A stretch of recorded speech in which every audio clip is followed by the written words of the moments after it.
Johnny Dollar. Yeah. What? I said, yeah. Oh, what's that supposed to mean, and who are you? Oh, Johnny, this is Pat McCracken at Universal Adjustment Bureau. Well, hi, Pat, but what's with the crazy dialogue? Oh, that word, that yeah, was most of the conversation I got from some crazy character who just called in. I'm afraid I don't dig you. Oh, he called about 5 minutes ago. Said he'd been trying to reach you, but he got no answer. I was out picking up a morning paper. Who was he, Pat? He wouldn't say. He just gave his phone number. Wait a minute. There's only one man in the world talks like that. Yeah. Yeah. Was the call from San Francisco? No. Oh. Los Angeles. Well, then maybe I was, Oh, because the man I was thinking of... Now, wait a minute. Yes, I'm waiting, John. Tell me just one thing, Pat. Well?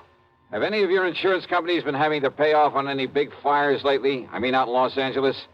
On any fires? You'd better start checking with those companies out there. No, wait a minute. Do it, Pat. And I'll lay odds that you get a handful of arson reports. Arson? Yes. Johnny, just because some silly guy calls up and all he says is, yeah. Hey, let me have that phone number he gave you. Oh, Johnny. Come on, Pat. What is it?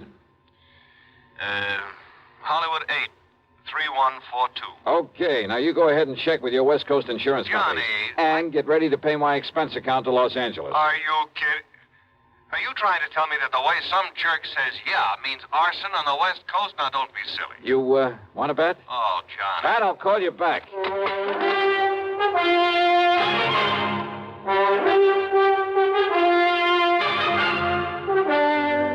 CBS Radio brings you Bob Bailey in the exciting adventures of the man with the action-packed expense account, America's fabulous freelance insurance investigator. Yours truly, Johnny Dollar.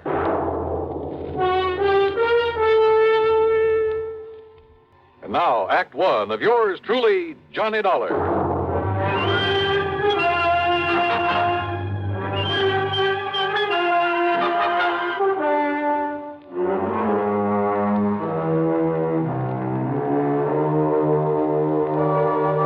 Expense account submitted by Special Investigator Johnny Dollar to the Universal Adjustment Bureau, Home Office, Hartford, Connecticut.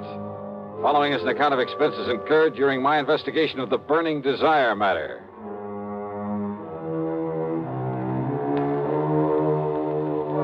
Yeah, as I told Pat McCracken, there was only one person I knew whose conversation might consist mostly of that one word. So, expense account item 1, $250 for a phone call to Hollywood 8, 3142.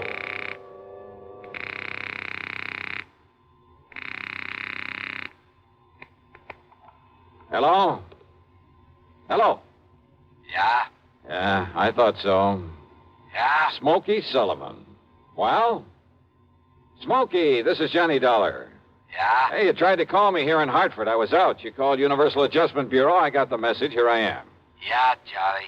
Only what are you doing in L.A.? Last time I saw you was in San Francisco. Got a job here, Johnny. Legit. Hey, that's the stuff. Pays off, too, doesn't it? Yeah. You're my friend, Johnny. You've done a lot for me. So, when I got a chance to help you... Well, is something doing out there, Smokey, that I ought to know about? A bunch of fires, Johnny. Arson, huh?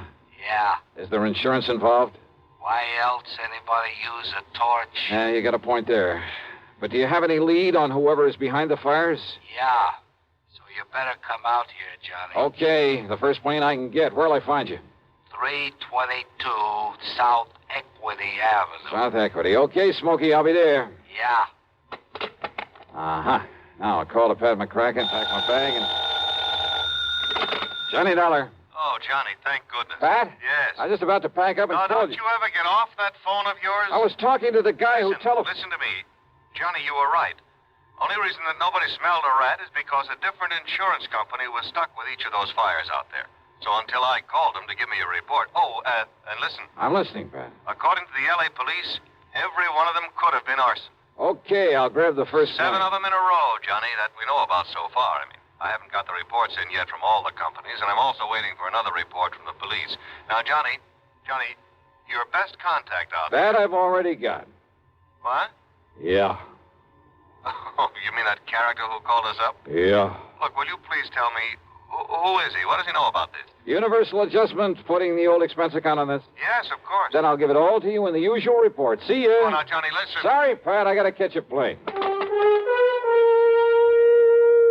Expense account item 2, $162.85 plane ticket from Hartford to Los Angeles. Thanks to the time differential, it was only shortly after dark when the big mainliner set down at the L.A. International Airport. Item 3, $7.50 for a cab to Smokey's address. It was hardly Beverly Hills or Bel Air, believe me. 322 South Equity was in a beat-up part of a downtown industrial section. A weather-beaten three-story house with a sign out front that said Boarders by the week a month.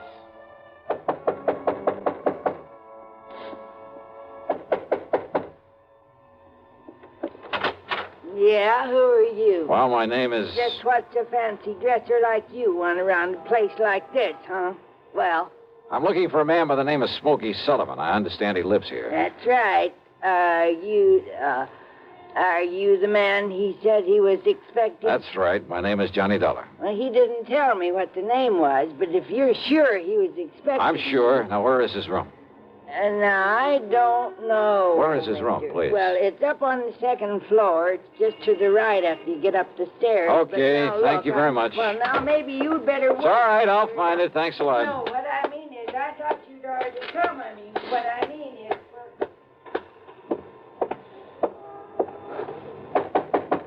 Smokey? Hey, Smokey, it's Johnny Dollar. Ah, what was that? Smokey! Now, what's all the... Oh, no. Hey, Smokey, can you hear me? Who did this? Are you... Good Lord.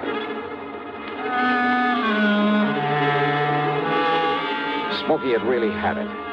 Whoever'd beaten him up probably would have killed him if I hadn't come along and scared him away. I looked out of the broken window, but of course it was too late to see who'd done this. Meantime, the landlady appeared, and I had to get me some towels and a basin of cold water. Here you are, Mr. Oh, good. Thanks a lot. Somebody sure laid into him, I'll say that. You ask me, it's a wonder if he stays alive. He'll be all right. He'd better be. Sure lucky you come along to see him is all I got to say. Yeah, you better get me a couple more towels and maybe another basin of water. No, wait. What? You won't need him, mister. I got a much better idea. If I can find it. Hey, Smokey. Give me a minute to find that bottle. Well, here it is. Yes, sir. This here'll fix him up. Smokey, can you hear me? Fix him up quicker than a wink. It's Johnny Dollar. Here now, mister. You just pour a slug of this down his gullet and see if it don't bring him to. Huh? Oh, yeah, good idea. Let me have that. Oh, sure. It's real genuine California cognac, it is. And soak up another towel for me, will you, I please? sure will, mister. All right, here now, Smokey, here. See if you can get down some of this. Easy now, huh? That's it. Attaboy. Really? Yeah. A little more of this. Here. You know, before you come up here, mister, I tried to tell you. Easy now, Smokey. Yeah, I tried to tell you. I thought that other man that come up here to see him was the one he was expecting. Here, now, here's your fresh towel. Thanks. Did you say other man? That's right. Come in just before you did. You know him, who he was? The chimp. What? What, Smokey? The chimp, Johnny. That's who it was. The chimp. Yeah. Strong arm for Mickey Fortina. Who's Mickey Fortina? He's the one that... Oh, now, look, Smokey, maybe you'd better wait until you feel better. You and I should get a doctor. No. Now, listen, Johnny. Yeah? Unless you stop him, there's going to be a lot more fires around here. Fires? That's what he said. Just don't worry about it, Mrs. Miss Fletcher. Bertha Fletcher. That's my name. Johnny, listen. Okay, Mrs. Fletcher, you go along. I'll take care of him. Oh, well, now, I don't know. You sure I hadn't better get a doctor? No, I'll take him to a hotel. In his condition, I'll look after him. Now, you go downstairs and give me a cab. Well, please. I don't know. Here's a 10 spot for your trouble and this bottle of brandy.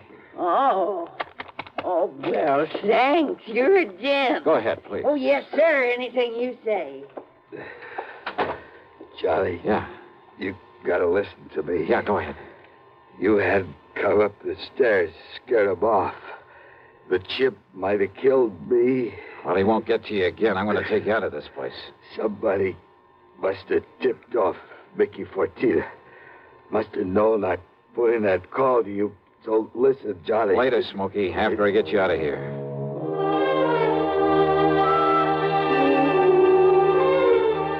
4, the $10 to Miss Fletcher. Item 5, a bucket and a half for a cab to the Statler Hotel, where I had to show my credentials to the room clerk to get a bed for the somewhat mangled Smokey Sullivan. Item 6, $15 to the doctor who came up to the room, and I must admit got him back into pretty good shape. Then, when the doctor had left us... Yeah, Johnny, all those fires, big insurance, all of them set. 7 of them in a row. So that means by one firebug, No. this Mickey Fortina you mentioned, huh? No, Johnny, Mickey's too smart for that. What? All set by different guys. I don't know who they are, but I see no remains. And the police ain't sure, but I know there was arson. Who's Mickey Fortina? He's a go-between. I seen this happen before. Yeah? Frisco, Seattle, and Denver, a lot of places. He brings in a lot of boys of his own. Everyone got a different way of setting a blaze. So the cops can't tie it up with any local boy whose methods they know. Yeah. Fortina's a go-between? He makes the deal with whoever wants a fire. And the police aren't onto him? What for? He never set a fire himself. Well, I know, but he's the guy that... By the time the arson squad is in, the guy who done it is far away. So there's no witness can prove Fortina set up the deal. And the police have never been able to put the squeeze on whoever made the deal for a fire? And get sent up for it? For being accessory or whatever you call it? Oh, yeah, I see what you mean. Yeah. Fortina sent for me when he found out I was here in L.A. I used to know him, Johnny. Wanted you to be a torch for him, huh? He just asked if I wanted to work for him. And he knew that I knew what he meant. But if you knew that Fortina was operating here... Smokey. How could I prove it? How can I prove it now? Well, maybe I can. But if he finds out I sent for you, Johnny... It looks to me like he already has. Oh, yeah. All right, then. If somebody who wants a fire can get to Mickey Fortina, there must be some way I can. At his office. Is what? At his office every night. 1025 South Spring. He has an office for a racket like this? Why, you'd never know it. You'll see. Yeah, I think I'd better see. Hey, Smokey, you... Who's that? You got a gun, Johnny? Right here and ready. Open up in there. This is the police. Police, huh?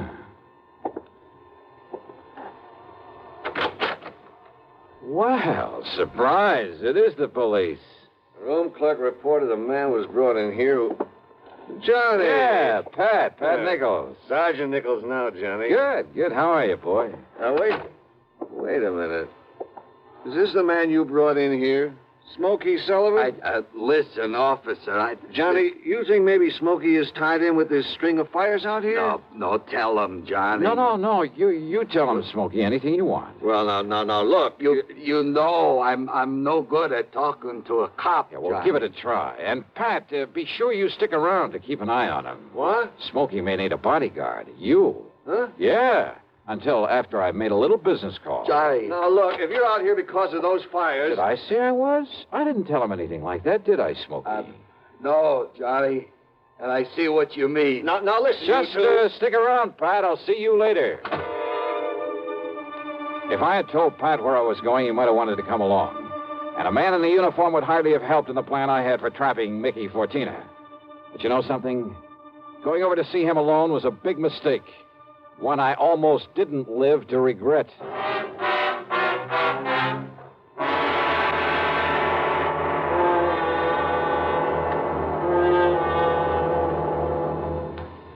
We'll bring you Act Two of yours truly, Johnny Dollar, in exactly 1 minute.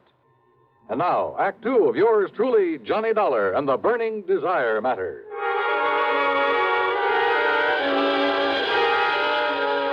My plan for trapping Mickey Fortina was a very simple one. I'd make like a property owner who was anxious to collect some fire insurance, who was willing to pay in advance to make sure my property went up in flames. Easy, or so I thought. Item 7, 85 cents per cab to the office building at 1025 South Spring. The only lights on were in Suite B on the second floor. According to the directory in the lobby, that was the office of the Fortina Friendly Loan Company. Loan office, huh? Yes, sir. Can I help you? Yeah, I'd like to see Mr. Fortina. You got an appointment? No, but I'd like to make a little deal with him. Well, can I have your name, mister? It's, Morris, Theodore Morris. Just a minute, huh? Excuse me. Yeah, sure. Man says his name is Morris, wants to see you, Mick. Oh? Hey, listen, has the chimp come back yet? No. And he said he was going to send Husky over there. Husky? Why? Well, Chimp said he was afraid if he showed up at that hotel... Careful what you say. Close the door. Sure. The chimp. And somebody was going over to the hotel. That can mean only for one thing, to get Smokey Sullivan. I carefully edged over closer to the door of Mickey's office, hoping I could hear more. But it was too thick. And it suddenly dawned on me. If they knew I was the one who put Smokey in that hotel, they probably also knew why I'd come here. There was only one way to make sure. I'd have to go through, or at least try to go through with a bluff I'd planned.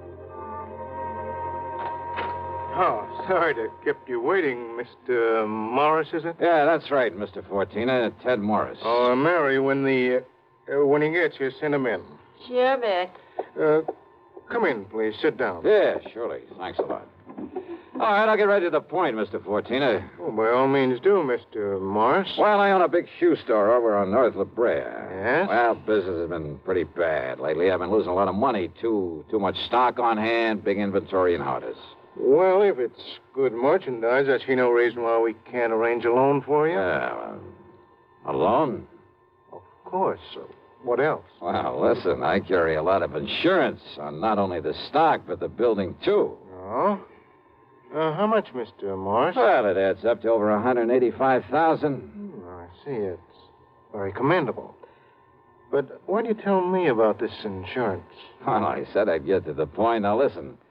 If that place was to burn up some night, the whole works, I'd collect a lot of money on it, all the insurance. And, of course, be in a position to repay whatever loan I advance to you. All right, stop beating around the bush, 14. I want that place burned out. Can you fix it? Mr. Morris, if you want a loan, possibly even a sizable... Well, you know what I want. Come on, how about it? As I said, possibly we can advance it to you. Now, look, I didn't come up here to... However, as evidence of your good faith, your, shall we say, good intentions, are you prepared to make a down payment on such a loan, say, $10,000 cash in advance? What are you talking about? Set the fire, burn the place up so I can collect the insurance, and I'll give you $15,000. Now, just a minute. Who said anything about setting a fire? I did. Well? Who sent you here? If you said it was a former client, I won't believe Oh, it. look, does it make any difference? Do you by any chance know a man by the name of Smokey Sullivan? Sullivan? He knows him all right, Mick. Well, the chimp? Shut up. Sure, Mick, this is the guy I told you about. I come to see Smokey at his rooming house. What I left of him. Very interesting. After I ducked out, I hung around there. I seen him take Smokey in a cab. I followed him to that hotel. Did you send Husky over to take care of him? Sure. And listen. Yeah?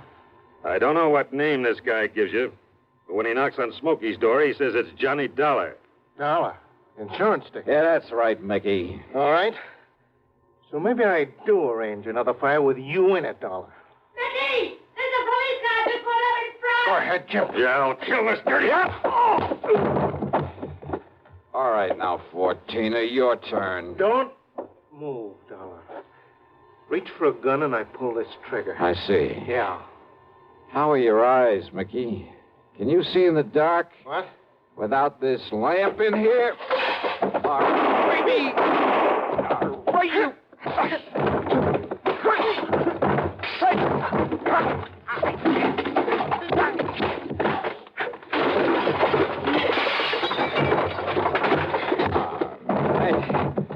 Yeah. Wow. Oh. I guess Smokey was right at that, Johnny. Hi, Pat. You seem to think you wouldn't need any help around here. You all right, Johnny? Yeah. When that strong arm, that husky Castellini, came up to the hotel room after him, well... I had to tell him, Johnny. I had to tell him what it was all about. Yeah, it's okay, Smokey. It's okay. So we threw Husky in the clink and came over here. Well, I got an admission out of him, Pat, but unless you can get these goons of his to talk, I don't know what you're going to hold them on. After what just happened in here, Johnny, we'll hold him and his goons just as long as we need to. And unless they want to take the whole rap for him, I think they'll talk. Yeah, they talked all right, and as a result, the police in a couple of nearby states should have no trouble at all in picking up some of the other of Fortina's boys, his hired torches. Funny, isn't it? These stupid jerks just never seem to learn. Expense account total, including hotel bill, plane ticket back to Hartford, and a sizable bit of folding money for Smokey Sullivan, $874.20. Yours truly, Johnny Dollar.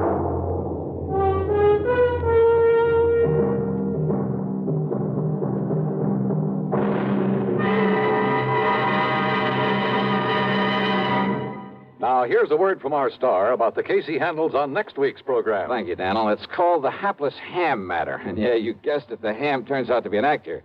A really bad one with one of the cleverest methods of committing murder I've ever known.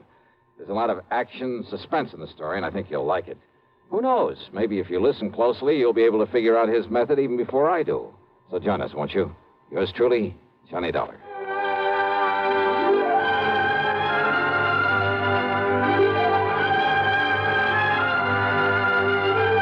Yours truly, Johnny Dollar, starring Bob Bailey, originates in Hollywood and is written, produced, and directed by Jack Johnstone.